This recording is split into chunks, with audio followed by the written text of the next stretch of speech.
Tembok besar Cina, bangunan raksasa yang membentang ribuan kilometer menjadi saksi bisu berbagai peradaban yang pernah berkuasa. Tapi siapa sangka, di balik tembok yang kokoh itu, tersembunyi sebuah rahasia kuno. Baru-baru ini dunia diguncangkan dengan berita yang sangat mengejutkan. Sebuah lorong tersembunyi ditemukan, dan di dalamnya sebuah makam. Bukan makam biasa, tapi diduga kuat makam milik seorang nabi. Segala sesuatu bermula dari reruntuhan kecil, tapi siapa sangka di balik puing yang tak sengaja roboh tersingkap sebuah rahasia yang mungkin telah terkubur selama ribuan tahun lamanya. Rahasia yang menggentarkan keyakinan, sejarah, dan bahkan sains itu sendiri. Awal tahun 2025, sebagian kecil dari tembok besar Cina di Provinsi Hebei sekitar 3 jam dari kota Beijing runtuh secara tiba-tiba. Tidak ada gempa, tidak ada badai, tapi dinding batu berusia ribuan tahun itu ambruk begitu saja. Warga sekitar mengira itu hanya erosi biasa. Namun anehnya, beberapa orang melaporkan bahwa malam sebelum runtuhnya tembok, mereka mendengar suara seperti gemuruh dari bawah tanah. Bahkan ada yang mengaku melihat kilatan cahaya samar keluar dari celah bebatuan. Tim restorasi langsung diterjunkan. Namun saat menggali untuk perbaikan, para arkeolog menemukan sesuatu yang tak biasa. Sebuah ruang bawah tanah tersembunyi, tersegel dengan batu alam dan ukiran kuno. Ruangan ini tak tercatat dalam peta sejarah. Bangunan tembok besar-besar bahkan tak dikenal oleh para sejarawan lokal sekalipun. Pintu masuknya begitu sempit, hanya cukup untuk orang menyusup ke dalam. Udara terasa berat seakan waktu berhenti berputar. Ruangannya berbentuk persegi panjang, dindingnya dihiasi simbol-simbol yang belum teridentifikasi. Faktanya, tidak ada tulisan atau ukiran yang sesuai dengan legenda lokal Cina pada masa dinasti kuno. Tulisan itu berbentuk tulisan Arab klasik. Tidak ada emas, tidak ada harta apapun, tapi ada sesuatu yang jauh lebih penting.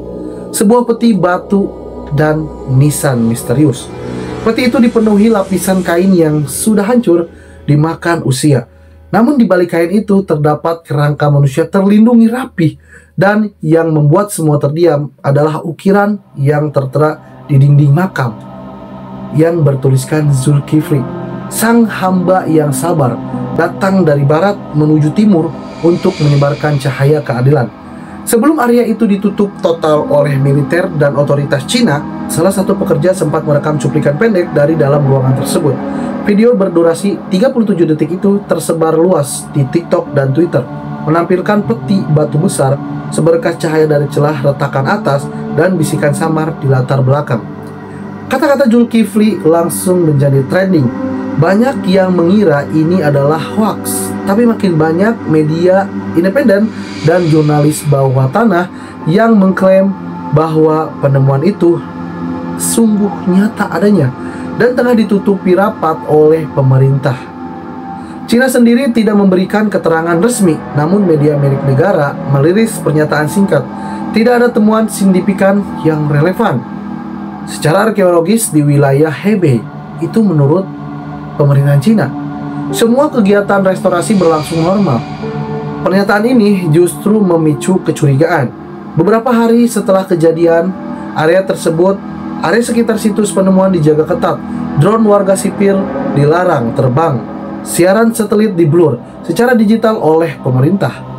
Dan lebih anehnya, beberapa penduduk desa yang sempat melihat isi ruangan bawah tanah itu menghilang. Salah satunya seorang pria parubaya bernama Luo Jian. Luo Jian sempat diwawancarai oleh jurnalis lokal. Ia berkata, "Saya tahu siapa yang ada di dalam sana. Dia bukan orang biasa." 2 hari setelah kemudian, Luo Jian dikabarkan pindah tanpa jejak. Sejak itu, berbagai teori mulai bermunculan. Apakah benar ini makam seorang nabi? Jika iya, bagaimana bisa sampai ke daratan Cina? Apakah makam itu dibangun oleh para pengikut rahasia yang berusaha menyembunyikannya dari penguasa saat itu? Yang jelas, ini bukan sekedar makam tua. Ada sesuatu yang sangat dijaga, bahkan terlalu dijaga sampai tidak boleh diketahui publik. Sebuah reruntuhan kecil telah membuka pintu ke dunia masa lalu yang selama ini tersembunyi. Tapi pertanyaannya sekarang bukan lagi apa yang ditemukan, melainkan apa yang akan terjadi jika dunia benar-benar mengetahui siapa yang ada di dalam makam itu. Dalam Al-Quran, nama Zulkifli disebut 2 kali, di surah Al-Anbiya ayat 58 dan surah Asad ayat 48. Ia disebut sebagai sosok yang sabar, taat, dan terpilih oleh Allah.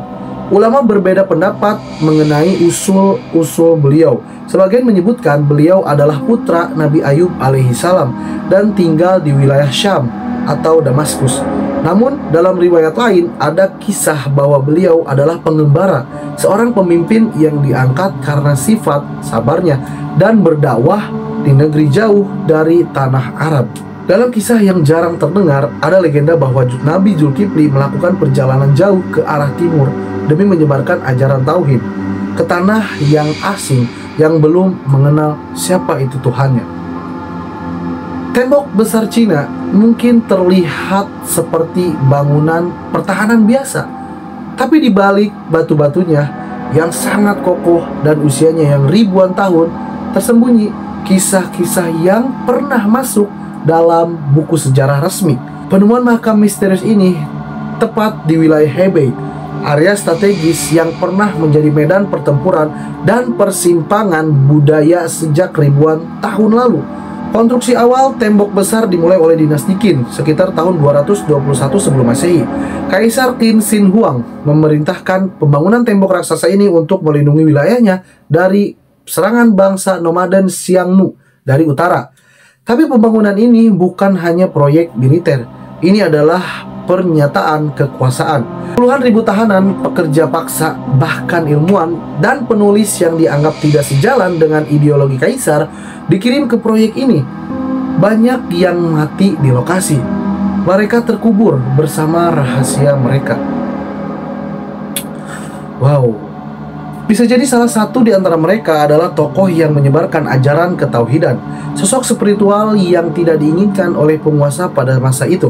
Jika benar Nabi Zulkifli pernah datang ke timur, sangat mungkin beliau disembunyikan atau dikebumikan secara rahasia demi melindungi ajarannya dari kehancuran. Beberapa abad kemudian, dinasti Tang 618 sampai 907 Masehi membuka pintu Cina terhadap dunia luar. Inilah masa keemasan jalur sutra, di mana para pedagang Arab dan Persia masuk ke Tiongkok, membawa barang dagangannya dan keyakinannya. Pada masa ini pula, Islam pertama kali tercatat secara resmi di daratan Tiongkok. Melalui para pedagang dan diplomat, kota Caang sekarang yang menjadi Xi'an menjadi tempat tinggal para muslim awal di Cina. Tapi menariknya, ada sebuah catatan kuno dinasti Tang yang menyebutkan tentang seorang guru spiritual dari barat yang tinggal di kaki pegunungan utara dan mengajarkan hidup sederhana, ibadah, dan keadilan. Sayangnya tak disebutkan siapa tokoh ini. Namun beberapa peneliti meyakini ini sebuah bisa merujuk kepada tokoh-tokoh dakwah yang awal dari jalur nabi-nabi, yang mungkin saja termasuk Nabi Zulkifli. Tembok besar seperti yang kita lihat sekarang kebanyakan dibangun ulang pada dinasti Ming 1368 sampai 1644 Masehi. Mereka memperkuatnya dengan batu bata, menara pengawas, dan terowongan rahasia. Banyak struktur bawah tanah dibuat bukan hanya untuk militer, tetapi juga sebagai tempat penyimpanan dokumen rahasia, tempat perlindungan, bahkan ruangan pengasingan. Area makam yang ditemukan sekarang berada tak jauh dari salah satu jaringan bawah tanah tersebut. Para arkeolog menduga bahwa ruangan itu tidak dibangun untuk keperluan militer, tapi lebih menyerupai makam yang sengaja disembunyikan. Kenapa? Kenapa disembunyikan? Siapa yang menguburkannya? Kita tahu bahwa jalur sutra bukan hanya jalur perdagangan. Ia adalah jalur penyebaran ilmu, pengetahuan, budaya, dan agama. Banyak tokoh-tokoh agama besar, baik Buddha, Hindu, Kristen, hingga Muslim, pernah menapaki jalur ini menuju timur. Maka pertanyaannya, mungkinkah Nabi Zulkifli atau para pengikutnya menempuh jalur ini sebagai bagian dari misi spiritualnya ke timur. Jika iya, kemungkinan besar beliau atau pengikutnya menetap di salah satu wilayah yang kini menjadi bagian dari Tiongkok Utara. Dan ketika wafat, dimakamkan secara rahasia. Dalam Al-Quran surat Al-Kahfi disebutkan bahwa Zulkarnain membangun tembok besar untuk menahan Ya'juj dan Ma'juj. Banyak teori berkembang bahwa tembok yang dimaksud mungkin adalah salah satu bagian dari tembok besar di Cina. Meskipun teori ini kontroversial, kemiripannya tidak bisa diabaikan. Beberapa fragmen dari gulungan kuno yang ditemukan di sekitar makam Nabi Zulkifli juga menyebutkan tembok yang dilindungi dari kaum penghancur. Istilah ini meski tidak eksplisit membuat banyak pihak bertanya apakah para nabi dan wali Allah pernah benar-benar mengunjungi wilayah ini untuk membantu peradaban yang dikepung kegelapan. Simpulnya, sementara berdasarkan jejak sejarah dinasti, perkembangan spiritual Islam di Cina, dan lokasi strategis tembok besar Cina sebagai jalur lintas budaya, ada kemungkinan kuat bahwa makam ini bukan penemuan biasa. Ini adalah serpihan dari sejarah spiritual yang sengaja dikubur. Dan jika benar, ini adalah makam Nabi Zulkifli, bahkan bukan hanya Cina yang menyimpan sejarah besar, tapi juga menyimpan jejak kenabian yang terlupakan dunia.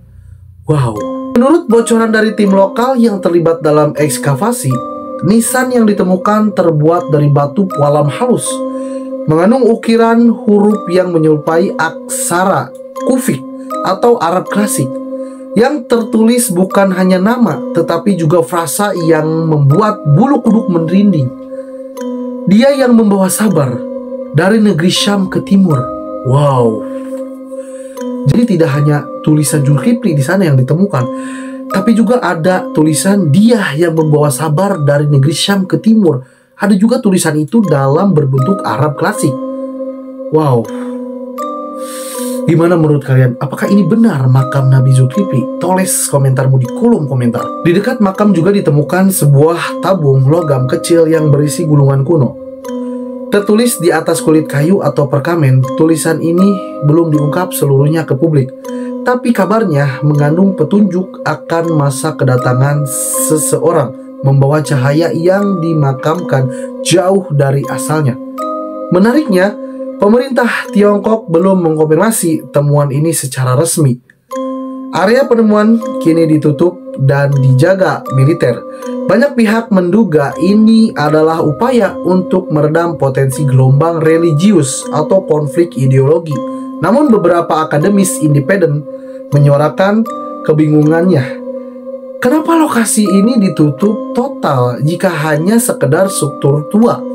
Beberapa video amatir yang sempat beredar memperlihatkan tim yang mengenakan perlengkapan khusus seperti peneliti forensik menunjukkan bahwa sesuatu yang lebih dari sekedar runtuhan batu. Penduduk lokal yang tinggal di sekitar area Hebei menyatakan bahwa sejak tembok itu runtuh, banyak kejadian aneh terjadi. Suara gemuruh di malam hari, udara yang berubah tiba-tiba dingin, serta mimpi yang sama dialami beberapa warga. Mimpi tentang seorang pria berjubah duduk dalam gelap, berdoa dalam bahasa yang tak dimengerti. Seorang biksu tua dari kuil terdekat bahkan menyatakan bahwa tempat itu pernah menjadi titik tenang, tempat berdoa orang suci dari barat jauh. Apakah ini hanya kebetulan atau semua intuisi spiritual yang diwariskan turun-temurun? Apakah ada kaitannya dengan Ya'juj Ma'juj? Salah satu bagian paling kontroversial dari gulungan yang ditemukan adalah frasa dinding pemisah antara dua kehancuran. Sebagai pihak menafsirkan ini sebagai referensi terhadap tembok yang dibuat oleh Zulkarnain dalam Al-Quran untuk menahan Ya'juj dan Ma'juj. Gimana menurut kalian teman-teman? Apakah benar ini adalah makam Nabi Zulkifli yang ada kaitannya dengan Zulkarnain, tembok yang dibangun untuk menahan Ya'juj dan Ma'juj? apakah semua ini ada kaitannya dengan sejarah atau dengan kita sebagai umat muslim yang kita tahu Zulkarnain ini membangun tembok untuk menahan Ya'juj dan Ma'juj? Apakah ada kaitannya dengan makam yang ditemukan yang diduga makam Nabi Zulkifli? Apakah runtuhnya tembok itu menjadikan satu pertanda bahwa benar adanya? Wow. Tulis komentarmu di kolom komentar. Ada hipotesis ekstrim bahwa Nabi Zulkifli bukan hanya membawa ajaran ketuhanan ke timur, tapi juga berperan dalam menyempurnakan sistem perlindungan terhadap ancaman besar dari utara. Suatu kaum penghancur yang dalam naskah-naskah kuno disebut sebagai anak-anak liar bumi yang tak mengenal hukum. Tentu, ini bukan klaim yang bisa dibuktikan secara akademik, namun kesesuaian simbol-simbol dan waktu membuat teori ini tetap hidup dalam spekulasi publik. Dunia arkeolog cenderung memisahkan spiritualitas dari penemuan benda, tapi dalam kasus ini justru keduanya saling terkunci.